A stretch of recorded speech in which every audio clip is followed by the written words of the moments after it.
соответствии с поручением уважаемого президента, делегация во главе с заместителем председателя Кабинета министров Туркменистана, курирующим торговый сектор страны, посетила с визитом город Санкт-Петербург Российской Федерации, где приняла участие в работе Петербургского международного экономического форума. Главная тема форума – общие ценности, основа современного развития.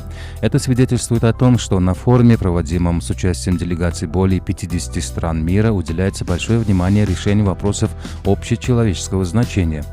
Члены представительной делегации нашей страны в рамках визита в Санкт-Петербург приняли участие также во встречах. Как отмечалось в ходе встреч, сотрудничество Туркменистана и России охватывает широкий спектр направлений и имеет огромный потенциал. Регулярное установление прямых контактов и взаимодействие в рамках крупного форума способствует реализации имеющихся возможностей.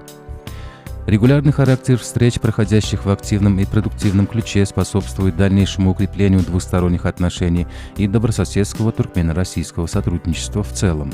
Как отмечалось, важную роль в этом играет деятельность межправительственной туркмено-российской комиссии по экономическому сотрудничеству. Члены туркменской делегации подчеркнули, что в настоящее время туркмено-российское сотрудничество вышло на более высокий уровень развития.